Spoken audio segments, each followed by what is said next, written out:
Hello. आज के हमारी वीडियो का टॉपिक रहेगा preliminaries for establishing a system of standard costing. कि अगर हमने जो है वो अपने ऑर्गेनाइजेशन में स्टैंडर्ड कॉस्टिंग का सिस्टम इस्टेब्लिश करना है, परमाप लागत का लागत विधि का सिस्टम जो है वो अपनी ऑर्गेनाइजेशन में इम्प्लीमेंट करना है, तो उसके लिए कुछ चीज़ें जो है वो पहले से हमें डिसाइड करनी पड़ती हैं। कुछ फैक्टर्स को हमें जो है वो डिसाइड करना पड़ता है कि उनमें क्या क्या चीज़ें रहेंगी। तो उसके बारे में क्या क्या प्रिलिमिनरीज हैं या कह लो कि क्या स्टेप्स हैं, अगर हमने जो है वो स्टैंडर्ड कॉस्टिंग सिस्टम को अपनी ऑर्गेनाइजेशन में इस्टेब्लिश करना है, उसके बारे में हम आज की वीडियो में पढ़ेंगे। तो सबसे पहला जो काम है इसमें, that is determination of cost centre. कि सबसे पहले जो आपको जो है वो लागत केंद्र की कॉस्ट सेंटर के बारे में जो है वो डिटर्मिन करना है। तो कॉस्ट सेंटर को अलग अलग लोग अलग अलग तरीके से डिफाइन करते हैं, बट नॉर्मली जो है वो उसमें क्या कहा जाता है कि कॉस्ट सेंटर जो है कोई भी डिपार्टमेंट हो सकता है, कोई डिपार्टमेंट का हिस्सा हो सकता है, कोई इक्विपमेंट हो सकता है, कोई मशीनरी हो सकती है, कोई पर्सन हो सकता है या कोई ग्रुप ऑफ पर्सन हो सकता है, जिसके लिए जो है आप कॉस्ट को जो है वो एक्यूमुलेट कर सकते हैं, कैलकुलेट कर सकते हैं, और जहां पर जो है वो कॉस्ट कंट्रोल को जो है वो एक्सरसाइज किया जा सकता है। That is known as cost centre. तो उसको हम जो है वो कॉस्ट सेंटर कह सकते हैं, कि जहां पर जो हम कॉस्ट को एक्यूमुलेट कर सकते हैं, कॉस्ट को कंट्रोल कर सकते हैं। वो चाहे हमारा कोई डिपार्टमेंट है, डिपार्टमेंट का कोई हिस्सा है, कोई equipment, machinery, person, group, team, department, कुछ भी हो सकता है। जब हमारा वो कॉस्ट सेंटर डिटरमिन हो जाता है, then classification and codification of accounts. Classification and codification basically क्या है कि जो भी आपकी आइटम्स हैं, उन सभी आइटम्स के जो है वो क्लासिफिकेशन और कोडिफिकेशन होना जरूरी है, क्योंकि उससे क्या है कि हम जो अकाउंट्स हैं, डिफरेंट काइंड ऑफ अकाउंट्स हैं, उनके बारे में इंफॉर्मेशन एक तो जो है वो स्पीडीली उसको कलेक्ट किया जा सकता है, और उसकी ऑर्गेनाइजेशन जो है वो आसान हो जाती है। कि अगर हम जो है इसकी क्लासिफिकेशन और कोडिफिकेशन कर देते हैं, तो क्लासीफाई करने से जो है वो क्लासिफाइड फॉर्म में हमारे पास डाटा आता है कि हमने जो है ये मटेरियल्स का है, ये लेबर्स का है, ये ओवरहेड्स का है, ये डायरेक्ट है, ये इनडायरेक्ट है। तो जिस तरह से भी हम उसको एनालाइज करना चाहते हैं, उस तरह से जो है उसकी क्लासिफिकेशन के बेसिस पर उसको एनालाइज किया जा सकता है। और अगर हम जो है सारा कुछ एक साथ ही कर रख देंगे, तो फिर क्या है उसकी क्लासिफिकेशन में, उसको समझने में, उसको एनालिसिस में जो है वो प्रॉब्लम आएगी। तो इसलिए कि क्लासिफिकेशन ऑफ अकाउंट्स की उनको कितने हिस्सों में आप डिवाइड करेंगे, कैसे उसका जो है वो रिकॉर्ड्स मेंटेन किए जाएंगे, तो रिकॉर्ड्स के लिए फिर कोडिंग की जाती है, क्योंकि जो है वो कई बार जो है वो कुछ सिर्फ अगर उनके नेम से अगर उनको रिकॉर्ड रखा जाता है, तो कन्फ्यूजन हो जाती है। तो इसके लिए जो है कि कोई कन्फ्यूजन ना रहे, क्योंकि कुछ सामान जो है वो, कुछ प्रोडक्ट्स, कुछ आइटम्स, कुछ अकाउंट्स मिलते जुलते हो सकते हैं। तो इसलिए क्या है कि उनकी कोडिफिकेशन की जाती है, कि उनको कोड्स में कन्वर्ट कर दिया जाता है। कि फॉर एग्जांपल जैसे आपकी अगर क्लासरूम की बात करें, तो क्लासरूम में जो है वो हो सकता है कि बहुत सारे स्टूडेंट्स ऐसे हों बड़ी क्लासरूम में कि जिनके नाम जो है वो एक जैसे हो सकते हैं। तो उनके नाम एक जैसे हो सकते हैं, तो उनको आइडेंटिफाई करने के लिए उनके कोड्स यानी कि उनके रोल नंबर्स इशू किए जाते हैं, कि उनके रोल नंबर्स के अकॉर्डिंगली उनको आइडेंटिफाई कर लिया जाता है। तो इसी तरह से जो है वो डिफरेंट अकाउंट्स को जो है वो आइडेंटिफाई करने के लिए क्या है कि उनकी कोडिफिकेशन कर दी जाती है, ताकि कहीं कोई कंफ्यूजन ना रहे, जिस अकाउंट से रिलेटेड वो कॉस्ट है उसी अकाउंट में उसका एंट्री हो सके। तो classification and codification of accounts. Then बात आती है टाइप्स ऑफ स्टैंडर्ड्स की। जो हमने जो हमारे जो स्टैंडर्ड्स हैं, उनको हम किन किन कैटेगरीज में डिवाइड कर सकते हैं। तो इनको जो है डिवाइड करने के लिए हमारे पास जो है वो करंट स्टैंडर्ड्स होते हैं। और करंट स्टैंडर्ड्स का मतलब है कि जो कि बहुत शॉर्ट पीरियड के लिए करंट कंडीशन को ध्यान में रखते हुए वो करंट स्टैंडर्ड्स जो है वो इस्टेब्लिश किए जाते हैं। जो करंट स्टैंडर्ड्स हैं वो करंट सिचुएशन को, करंट कंडीशन को जो है वो ध्यान में रखते हुए इस्टेब्लिश किए जाते हैं। एंड जनरली जो है ये आपके लगभग लगभग एक साल के लिए जो है वो इनको इस्टेब्लिश किया जाता है। और ये माना जाता है कि क्योंकि शॉर्ट टर्म के लिए किए जा रहे हैं, तो उस टाइम पीरियड में जो है वो कोई भी जो है टर्म्स एंड कंडीशंस या कंडीशन जो है वो प्रोडक्शन की और एनवायरनमेंट में जो है वो इतना कोई मेजर चेंजेस नहीं आएंगे। तो करंट स्टैंडर्ड जो है वो दे में भी आइडियल स्टैंडर्ड्स और एक्सपेक्टेड स्टैंडर्ड्स की, उनको जो है वो आइडियल और एक्सपेक्टेड स्टैंडर्ड्स में हम डिवाइड कर सकते हैं। जो करंट स्टैंडर्ड्स हैं उसको हम फर्दर क्लासीफाई कर सकते हैं आइडियल स्टैंडर्ड्स और एक्सपेक्टेड स्टैंडर्ड्स में। तो आइडियल स्टैंडर्ड्स का मतलब है कि जहां पर हम बात करेंगे करंट स्टैंडर्ड्स की, कि जो कि हाई लेवल ऑफ एफिशिएंसी के साथ जो है इनको बनाया जा रहा है, कि हम सब कुछ ये मान के चल रहे हैं, मैनेजमेंट ये मान के चल रही है कि सब कुछ जो है वो फेवरेबल होगा हमारे लिए। कि जैसे हमें हमने सोचा है, या जैसे हमारी फोरकास्टिंग की है हमने, उसी के हिसाब से जो है वो मैक्सिमम फेवरेबल कंडीशंस के साथ जो है उन आइडियल स्टैंडर्ड्स को स्टैब्लिश किया जाता है। कि उनको ध्यान में रखते हुए जो है वो स्टैंडर्ड स्टैब्लिश किए जाते हैं, कि जहां पर जो है वो कम से कम जो है वो वेस्टेज होगी, कम से कम जो है वो प्राइस पे, रेट्स पे जो है वो फैसिलिटीज हमें जो है वो अवेलेबल होंगी। तो उसके बेसिस पर जो स्टैंडर्ड स्टैब्लिश किए जाते हैं, they are known as ideal standards. But बात ये होती है कि जो आइडियल स्टैंडर्ड्स की जो एजम्पशंस हैं वो बहुत ही रेयरली जो है वो ऐसे स्टैंडर्ड्स जो है वो एग्जिस्ट कर पाते हैं। They are not so much practical, वो बहुत ज़्यादा प्रैक्टिकल नहीं होते हैं और ऐसी कंडीशंस जो है वो बहुत ही कम एग्जिस्ट करती हैं। देन एक्सपेक्टेड स्टैंडर्ड्स क्या होते हैं कि हम जो है जिसमें एक्सपेक्ट कर रहे होते हैं कि फ्यूचर में क्या होने वाला है, क्योंकि they are the part of current standards का पार्ट है और करंट स्टैंडर्ड्स हम बेसिकली जो है वो 1 ईयर के लिए बना रहे हैं। तो एक्सपेक्टेड स्टैंडर्ड्स क्या है कि इन जो क्योंकि हमने जो है स्टैंडर्ड्स बनाने हैं ऐसे होने चाहिए कि जो कि जो प्रैक्टिकल कंडीशंस हैं, एक्चुअल कंडीशंस हैं, उनके साथ मैच करें। तो एक्सपेक्टेड कंडीशंस की हम जो है वो डिटरमिन करते हैं, सोचते हैं, फोरकास्ट करते हैं कि इन फ्यूचर जो है वो ऐसा होने वाला है, एक्चुअल कंडीशंस ऐसी होंगी, फैसिलिटीज ऐसी रहेंगी, सिचुएशंस ऐसी रहेंगी, प्राइस के बारे में, कंडीशंस के बारे में, मटेरियल के बारे में, लेबर के बारे में। तो वो एक्सपेक्टेड स्टैंडर्ड जो है वो उन कंडीशंस को ध्यान में रखते हुए किए जाते हैं और जिसमें जो हम ह्यूमन एरर को, नॉर्मल डेफिशिएंसीज को, इन सब चीज़ों को जो है वो ध्यान में रखते हैं और उसके बेसिस पर स्टैंडर्ड्स डिसाइड करते हैं। और ये जो एक्सपेक्टेड स्टैंडर्ड्स हैं दे आर मोर रियलिस्टिक, वो बहुत ज़्यादा मतलब जो है वो काफ़ी हद तक रियलिस्टिक होते हैं और अटेनेबल भी होते हैं, क्योंकि हम सब कुछ जो है वो फेवरेबल मान के नहीं चल रहे हैं। क्योंकि आइडियल स्टैंडर्ड्स में क्या है कि हम सब कुछ फेवरेबल मान के चलते हैं और ऐसा जो है वो बहुत ही कम होता है कि जैसा हमने एक्सपेक्ट किया था और सभी कुछ जो है वो हमारा परफेक्टली जो है वो चल सके। बट एक्सपेक्टेड स्टैंडर्ड्स में क्या है कि हम जो है वो ह्यूमन एरर को, नॉर्मल डेफिशिएंसीज को, जो नॉर्मल सिचुएशंस हो सकती हैं डेफिशिएंसी वाली, उन सब चीज़ों को ध्यान में रखते हैं, तो जिससे हमारे को रियलिस्टिक स्टैंडर्ड्स मिल जाते हैं और जिनको हम अचीव कर सकते हैं, कि हम जिन टारगेट्स को अचीव किया जा सकता है। क्योंकि जैसे मैंने बताया था कि अगर हमें टारगेट्स जो हैं, जो स्टैंडर्ड्स हैं, अचीवेबल लगते हैं तभी हम उनको अचीव करने की कोशिश करते हैं। तो दे आर दो जो आपके एक्सपेक्टेड स्टैंडर्ड्स हैं they are more meaningful as compare to ideal standards, क्योंकि आइडियल स्टैंडर्ड्स जो है वो उस तरह की सिचुएशन कंडीशन एग्जिस्ट नहीं करती, तो फिर लोग जो है उसको अचीव करने की कोशिश नहीं करते। जब आपको टारगेट ऐसा दिया जाता है कि जो आप जिसको आपको लगता है कि हम जो है वो कितने भी एफर्ट्स कर लें बट उसको अचीव नहीं किया जा सकता, तो फिर जो है हमारे एम्प्लॉयज़, वर्कर्स उसको अचीव करने के लिए एफर्ट्स ही नहीं करते। बट अगर एक्सपेक्टेड स्टैंडर्ड्स की बात की जाए तो क्योंकि वो रियलिस्टिक टाइप के हैं, अटेनेबल हैं, अचीवेबल हैं, तो क्या है कि जो हमारे वर्कर्स हैं, एम्प्लॉयज़ हैं, उनको अचीव करने की कोशिश करते हैं। देन करंट स्टैंडर्ड्स के बाद हमारे पास आते हैं बेसिक स्टैंडर्ड्स। बेसिक स्टैंडर्ड्स, जैसे करंट स्टैंडर्ड के बारे में बताया कि वो 1 ईयर के लिए हैं, तो बेसिक स्टैंडर्ड्स क्या हैं, they are for long term, कि उनको जो है वो लॉन्ग टर्म के लिए, इंडेफिनिट पीरियड के लिए जो है वो डिटरमिन किया जाता है और उनको जो है वो हम जो भी प्रेजेंट कंडीशंस हैं, सिचुएशंस हैं, उसके अकॉर्डिंगली उनको एडजस्ट नहीं करते। लंबे समय के लिए उनको हम जो है वो फिक्स मान के चलते हैं। जैसे आपने अपने इंडेक्स नंबर्स के बारे में पढ़ा होगा कि इस साल में इतना इंडेक्स था, तो उस इंडेक्स के बेसिस पर जो है वो अगले सालों के लिए जो है उसमें कंपैरिजन किया जाता है या उसकी स्टडी की जाती है। तो इसमें क्या है कि जो बेसिक स्टैंडर्ड्स हैं वो हमारे को लॉन्ग टर्म में जो है प्रिवेल करते हैं, लॉन्ग टर्म के को उसमें ध्यान में रखा जाता है।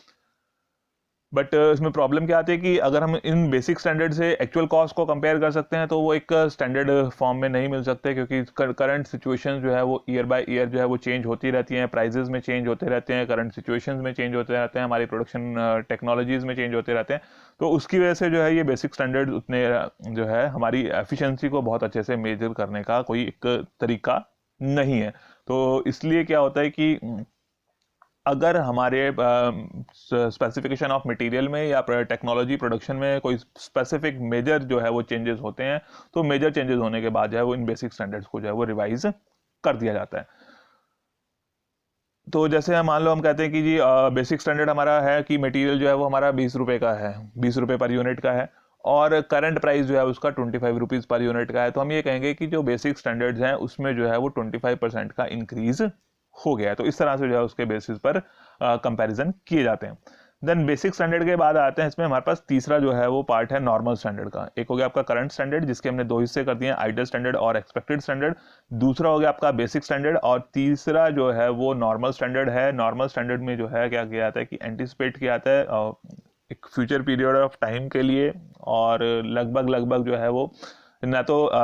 इतना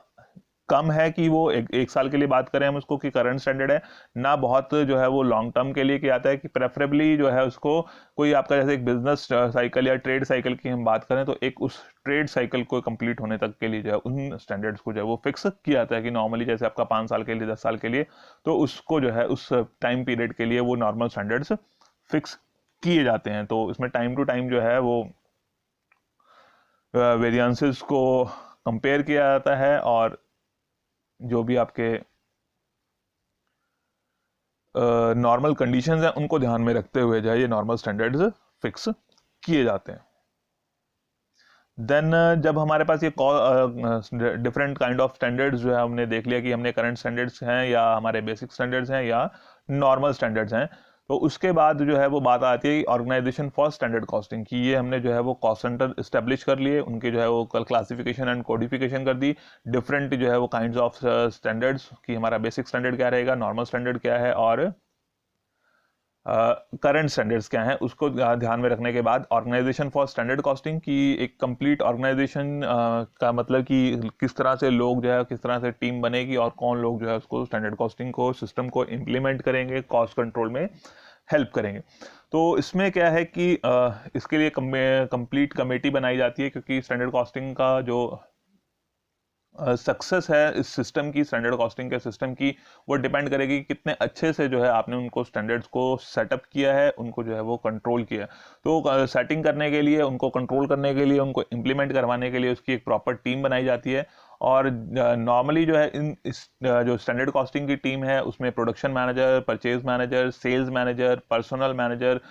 चीफ इंजीनियर, कॉस्ट अकाउंटेंट, तो इस तरह के जो मेजर मैनेजरियल पोजीशंस के लोग हैं उन सभी को जो है उसमें इंक्लूड किया जाता है। और ज़्यादातर इसमें क्या होता है कि जो कॉस्ट अकाउंटेंट है उसको जो है इस कमेटी का कोऑर्डिनेटर बना दिया जाता है, कि जहाँ जिसने जो है वो सभी लोगों से इंफॉर्मेशन कलेक्ट करनी है, एनालाइज करनी है, तो वो उसका काम जो है वो कॉस्ट अकाउंटेंट का एज अ कोऑर्डिनेटर इस कमेटी में रहता है। और टाइम टू टाइम जैसे जो भी कमेटी को लगता है, जो चेंज सर्कमस्टांसेस हैं उसके बेसिस पर जो है वो स्टैंडर्ड्स में चेंज कर सकती है। तो ये ऑर्गेनाइजेशन फॉर स्टैंडर्ड कॉस्टिंग की, जिसमें जो है वो कमेटी बना दी जाती है, जिसका काम है कि वो स्टैंडर्ड्स को सेटअप करना है और उसको इम्प्लीमेंट करवाना। देन सेटिंग ऑफ स्टैंडर्ड्स की इस कमेटी ने जो है वो स्टैंडर्ड सेट करने हैं, और जब हमने स्टैंडर्ड सेट करने हैं तो उनको जो है वो नॉर्मली दो तीन हिस्सों में हम डिवाइड कर देते हैं। एक तो standard cost for direct material, दूसरा जो है वो डायरेक्ट लेबर के लिए, और तीसरा जो है वो ओवरहेड्स के लिए। तो standard costing for direct material जिसको हम डायरेक्टली प्रोडक्शन के साथ रिलेट कर सकते हैं, वो उसको हम बोलते हैं डायरेक्ट मटेरियल। और जिसको हम डायरेक्टली जो है प्रोडक्शन के साथ रिलेट नहीं कर सकते, प्रोडक्ट के साथ, प्रोडक्ट की मैन्युफैक्चरिंग के साथ रिलेट नहीं कर सकते, वो जो है वो इनडायरेक्ट मटेरियल हो जाते हैं। फॉर एग्जांपल, आपने जो है वो कपड़ा बनाना है, तो कपड़े बनाने के लिए जो आपने कॉटन ली है, that is other raw material, direct material की, वो जो है वो फिनिश गुड्स में, उसमें जो है वो कॉटन जो है वो क्लॉथ में कन्वर्ट हो जाएगी। बट अगर उसी सेम कॉटन का जो है वो आप इस्तेमाल जो है वो किसी की जो है मशीन की क्लीनिंग के लिए इस्तेमाल कर रहे हैं, या किसी और पार्ट को क्लीन करने के लिए कर रहे हैं, तो वो जो है उस प्रोडक्शन का जो है वो काम तो आ रही है, बट वो जो है उस प्रोडक्ट की प्रोडक्शन से डायरेक्टली रिलेटेड नहीं है, तो वो इनडायरेक्ट मटेरियल में आ जाएगी। और ये जो आपके स्टैंडर्ड कॉस्ट हमने डायरेक्ट मटेरियल की है, इसमें दो इंपॉर्टेंट चीज़ें आती हैं कि क्वांटिटी ऑफ द मटेरियल की जो वेरिएशंस हो सकते हैं, कि आप जो है वो स्टैंडर्ड्स अगर आपने फिक्स करने हैं, तो स्टैंडर्ड्स फिक्स करने के लिए दो चीज़ों के लिए स्टैंडर्ड्स फिक्स किए जाते हैं। एक तो क्वांटिटी के लिए, दूसरा प्राइस के लिए। कि क्वांटिटी के लिए कि अगर आपने जो है वो कितनी यूनिट्स बनानी है, उतनी यूनिट्स बनाने के लिए कितना मटीरियल जो है वो यूज़ होगा, कितना रॉ मटीरियल यूज़ होगा। उसकी मेजरमेंट यूनिट्स जो है वो डिपेंडिंग की अलग अलग हो सकती हैं, किसी में कहीं पे केजीज में हो सकती हैं, कहीं पे लीटर्स में हो सकती हैं, कहीं पर मीटर्स में हो सकती हैं। तो उनकी जो पाउंड्स में हो सकती हैं, गैलन्स में हो सकती हैं, तो उनकी जो मेजरमेंट यूनिट है वो डिफरेंट हो सकती है। तो इसलिए क्या है कि आप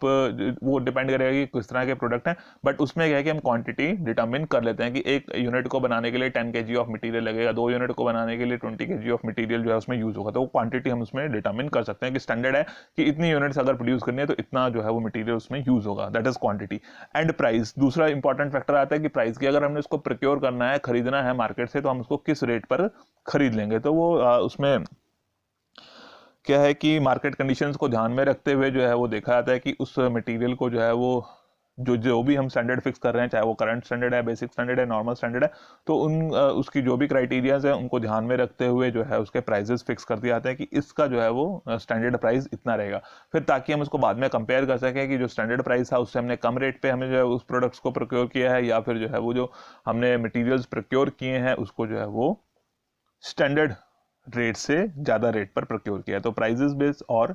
क्वालिटी दोनों चीज़ों को जो है हमें स्टैंडर्ड्स फिक्स करने पड़ते हैं। और बात करें फिर उसके बाद standard cost of direct labour, तो इसी तरह से डायरेक्ट लेबर भी जो है वो एक इंपॉर्टेंट फैक्टर है, इंपॉर्टेंट पार्ट है कॉस्ट का। तो उसमें क्या है कि जो वर्कर्स उस प्रोडक्ट को बनाने के लिए डायरेक्टली इन्वॉल्व हैं, वो डायरेक्ट लेबर का हिस्सा हो जाते हैं, जो उनकी जो है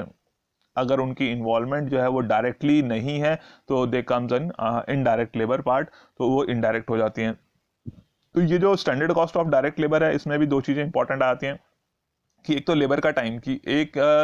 अगर हम उसको आवर्स में डिवाइड कर लेते हैं कि इतने घंटे में जो है वो एक लेबर, एक पर्सन जो है वो इतने घंटे में इतनी यूनिट्स मैन्युफैक्चर कर सकता है। या फिर हो सकता है कि मेजर यूनिट है तो आप कहेंगे कि एक यूनिट को बनाने के लिए इतने आवर्स कंज्यूम हो सकते हैं। तो वो स्टैंडर्ड लेबर टाइम की एक यूनिट को या कितने भी यूनिट्स के लिए आपने उसको स्टैंडर्ड फिक्स करने हैं, तो कितनी यूनिट्स को बनाने के लिए कितना टाइम लगेगा, तो टाइम की फिक्सेशन। दूसरा लेबर रेट की, अगर जो है उस वर्कर को अपॉइंट किया जाएगा, उस वर्कर को रखा जा रहा है, तो उसने जो है किस रेट से उसको जो है वो सैलरी वेजेस जो है वो दी जाएंगी, that is standard labour rate. तो वो रेट भी जो है वो पहले से फिक्स कर लिया गया है कि हो सकता है कि कंडीशंस ऐसी रहें कि उससे कम रेट पे भी आपको लेबर अवेलेबल हो सकती है, हो सकता है कंडीशन ऐसी हैं कि उससे ज़्यादा रेट पे आपको जो है वो लेबर अवेलेबल हो पा रही हो। तो स्टैंडर्ड लेबर टाइम और स्टैंडर्ड लेबर रेट, तो ये दोनों चीज़ें जो है उसमें डायरेक्ट लेबर के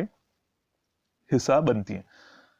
then standard cost of overheads. अब बात आती है ओवरहेड्स की। समझ रहा है ना कि तीन मेजर कंपोनेंट्स रहते हैं कॉस्टिंग में हमारे, जो है डायरेक्ट मटेरियल का, डायरेक्ट लेबर का और ओवरहेड्स का। और जो ओवरहेड्स हैं उनको हम फिक्स्ड और वेरिएबल दो तरह के ओवरहेड्स में डिवाइड कर सकते हैं। जो आपके ओवरहेड्स हैं उनको हम फिक्स्ड ओवरहेड्स और वेरिएबल ओवरहेड्स में डिवाइड कर सकते हैं। और कोशिश क्या रहती है हर एक ऑर्गेनाइजेशन की, जो है वो ओवरहेड्स को जो है वो कम किया जाए, कि जो ओवरहेड्स हैं, जो कॉस्ट है, उसको जो है वो कम किया जाए। और ये जो ओवरहेड्स हमने डिटरमिन करने होता है, तो हम क्या करते हैं कि जो हमारे पास ओवरहेड एक्सपेंसेस हैं, उन ओवरहेड एक्सपेंसेस को या तो लेबर रेट से डिवाइड कर देते हैं या जितनी यूनिट्स हमने मैन्युफैक्चर की हैं उससे डिवाइड कर देते हैं। तो अगर लेबर आवर से डिवाइड किया है तो हमारे पास आ जाता है कि पर लेबर आवर जो है वो कितने ओवरहेड्स आ रहे हैं, उसके अकॉर्डिंगली रेट आ जाता है पर आवर के हिसाब से। और अगर जो है उसको यूनिट से डिवाइड कर देते हैं तो पर यूनिट जो है वो हमारे पास रेट आ जाएगा कि किस रेट से जो है वो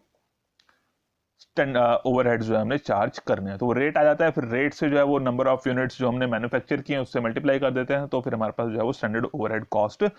आ जाती है। तो इसमें क्या है कि पहले आप ओवरहेड्स डिटरमिन करते हैं, फिर उसको जो है वो आप लेबर आवर्स या यूनिट मैन्युफैक्चरर्स को डिटरमिन करके उससे डिवाइड कर देते हैं। और डिवाइड करने से जो है आपके पास स्टैंडर्ड वेरिएबल ओवरहेड्स का या फिक्स्ड ओवरहेड्स का रेट आ जाता है। और ये जो हमने स्टैंडर्ड ओवरहेड्स या वेरिएबल, स्टैंडर्ड वेरिएबल ओवरहेड्स या standard fixed overheads rate calculate करना है, तो उसके लिए फॉर्मूला यूज किया जाता है। तो वेरिएबल ओवरहेड रेट के लिए फॉर्मूला है standard variable overheads for budgeted period, की जो आपका बजटेड पीरियड है उसके लिए स्टैंडर्ड वेरिएबल ओवरहेड्स कितने रहेंगे, और उस दौरान जो है वो बजटेड प्रोडक्शन इन यूनिट्स। अगर आपने यूनिट्स के बेसिस पर देखना है कि पर यूनिट कितने ओवरहेड्स आ रहे हैं, तो आप पर बजटेड प्रोडक्शन इन यूनिट्स से डिवाइड कर देंगे। और अगर आपने आवर्स में निकालना है तो आप करेंगे budgeted hours for budgeted period, की जो आपका बजट पीरियड है उसमें कितने बजट आवर्स हैं उससे आप डिवाइड करेंगे, तो आपके पास जो है वो पर आवर के हिसाब से रेट आ जाएगा। Then standard fixed overhead rate. Standard fixed overhead rate अगर आपने निकालना है तो स्टैंडर्ड फिक्स ओवरहेड्स देखे जाएंगे बजट पीरियड के लिए टोटल कितने हैं स्टैंडर्ड फिक्स ओवरहेड्स, और उसको जो है हम डिवाइड कर देंगे नंबर ऑफ यूनिट से, या फिर जो है वो बजटेड हार्स, जो बजटेड पीरियड की हमारी प्रोडक्शन है उसमें जो है कितनी यूनिट्स हमने स्टैंडर्ड फिक्स किया हुआ है उससे डिवाइड कर दो, तो पर यूनिट का रेट आ जाएगा। और अगर आप आवर से डिवाइड करेंगे तो पर आवर का रेट आ जाएगा। जनरली क्या होता है कि जो भी प्रोडक्शन हम करते हैं, हो सकता है कि यूनिट जो है, जो ऑर्गेनाइजेशन है वो तरह तरह के प्रोडक्ट्स बना रही है और अलग अलग प्रोडक्ट्स बना रही है, तो किसी को किलो में मेजर किया जा रहा है, किसी को टन्स में मेजर किया जाता है, किसी को गैलन्स में, किसी को पाउंड्स में, किसी को लीटर्स में, किसी को मीटर्स में। तो यूनिट ऑफ मेजरमेंट जो है वो डिफरेंट हो जाती है। तो उसमें क्या है कि स्टैंडर्ड्स को कंपेयर करने में प्रॉब्लम ना आए, इसलिए जो है वो एक जो कॉमन चीज़ है उन सभी यूनिट्स को अगर देखा जाए तो वो स्टैंडर्ड आवर है। तो स्टैंडर्ड आवर्स के बेसिस पर जो है वो इतने घंटे के हिसाब से इतना रेट चार्ज करना है ओवरहेड्स का, तो स्टैंडर्ड आवर जो है उसमें रेट फिक्स कर लिए जाते हैं। बट डिपेंड्स की ऑर्गेनाइजेशन टू ऑर्गेनाइजेशन ये चीज़ें वेरी करती हैं कि ऑर्गेनाइजेशन को कौन सा मेथड और कौन सी चीज़ जो है वो सुटेबल है, या किस चीज़ के लिए वो कॉस्टिंग की जा रही है, किस चीज़ के लिए वो स्टैंडर्ड फिक्स किए जा रहे हैं, उसके अकॉर्डिंगली जो है वो फिर फॉर्मूला अप्लाई किया जाता है। साथ ही हम बात कर लेते हैं क्लासिफिकेशन ऑफ वेरिएंसेस की, कि ये जो वेरिएंसेस हैं, वेरिएंसेस का मतलब कि जो आपका वेरिएशन हुआ है किसमें, स्टैंडर्ड कॉस्ट में और एक्चुअल कॉस्ट में, स्टैंडर्ड में और एक्चुअल में जो डिफरेंस है that is known as variance. तो अगर जो है, अगर वो जो स्टैंडर्ड्स और हम अप्लाई कर रहे हैं उसका बेसिक ऑब्जेक्टिव स्टैंडर्ड कॉस्टिंग का क्या रहता है कि हमने कॉस्ट को कंट्रोल करना है, कॉस्ट को रिड्यूस करना है, कॉस्ट कंट्रोल और कॉस्ट रिडक्शन का हमारा बेसिक ऑब्जेक्टिव है। तो उस कॉस्ट कंट्रोल और कॉस्ट रिडक्शन को हम इंप्लीमेंट करना चाहते हैं। फिर जो वेरिएंसेस हैं उसको आइडेंटिफाई करना, स्टैंडर्ड और एक्चुअल का डिफरेंस, फिर उसमें देखना है कंट्रोलेबल और अनकंट्रोलेबल, ताकि जो है वो कंट्रोलेबल फैक्टर्स जो हमारे कंट्रोल में थे फिर उसके लिए रिस्पॉन्सिबिलिटी फिक्स की जा सके, और अनकंट्रोलेबल फैक्टर्स को फेस करने के लिए, उनको वेरिएंसेस को जो है वो कंट्रोल करने के लिए क्या है कि हम कोशिश करते हैं कि नेक्स्ट टाइम जो है वो ऑर्गेनाइजेशन में इस तरह से इंप्रूवमेंट की जाती है कि जिससे जो है उन अनकंट्रोलेबल वेरिएंसेस को भी काफ़ी हद तक कंट्रोल किया जा सके, but they don't show our inefficiency की जो अनकंट्रोलेबल वेरिएंसेस है उससे हमारी इनएफिशिएंसी नहीं पता चलती, बट क्या है कि हमारी कहीं ना कहीं ऑर्गेनाइजेशन की कुछ वीकनेस रहती है, उस वीकनेस को इंप्रूव करके हम उन अनकंट्रोलेबल वेरिएंसेस को भी जो है वो कम कर सकते हैं। तो ये जो हमारे वेरिएंसेस हैं, इन वेरिएंसेस को हम जो है क्लासीफाई कर सकते हैं डायरेक्ट मटेरियल वेरिएंसेस, जो भी मैंने बताया कि डायरेक्ट मटेरियल जो मेजर कंपोनेंट रहता है किसी भी प्रोडक्ट की कॉस्ट का, तो मटेरियल के बेसिस पर उसको वेरिएंसेस को कैलकुलेट कर सकते हैं। देन लेबर के बेसिस पर, डायरेक्ट लेबर के, देन ओवरहेड्स के बेसिस पर जो इनडायरेक्ट एक्सपेंसेस हैं वो ओवरहेड कॉस्ट वेरिएंसेस उनको हम मेजर कर सकते हैं। और चौथा जो है वो सेल्स और प्रॉफिट वेरिएंसेस की हो सकता है कि हमने स्टैंडर्ड सेल्स फिक्स किए हैं कि स्टैंडर्ड जो है वो सेल इतनी रहेंगी, इतने रुपीज़ की सेल होगी, या स्टैंडर्ड हमने जो है वो प्रॉफिट फिक्स कर लिया कि इतने रुपीज़ का हमें प्रॉफिट होगा। तो ये जो है इस सभी वेरिएंसेस को जो है हम अलग अलग वीडियोस में पढ़ेंगे आने वाली वीडियोस में कि डायरेक्ट मटेरियल वेरिएंसेस क्या हैं, कैसे कैलकुलेट किए जाते हैं, ऐसे डायरेक्ट लेबर वेरिएंसेस क्या हैं, कैसे कैलकुलेट किए जाते हैं, इसमें और सब वेरिएंसेस कौन कौन से हैं ओवरहेड्स के लिए भी और सेल्स एंड प्रॉफिट वेरिएंसेस के लिए भी जो है वो आने वाली वीडियोस में आपको बताया जाएगा कि किस तरह से ये वेरिएंसेस जो है वो कैलकुलेट किए जाते हैं। बेसिक आइडिया आपको मैंने बता दिया था अभी जब हमने बताया था आपको पॉइंट सेटिंग ऑफ स्टैंडर्ड्स का, तो उसमें बेसिक आइडिया आपको बता देता है कि किस तरह से जो है स्टैंडर्ड्स फिक्स किए जाते हैं और नॉर्मली इसकी क्या कॉम्पोजिशन रहती है, किस बेसिस पर वो वेरिएंसेस हो सकते हैं और किन चीज़ों के लिए स्टैंडर्ड्स फिक्स किए जाते हैं। तो आने वाली वीडियो में हम इनके बारे में करेंगे। Okay, thank you.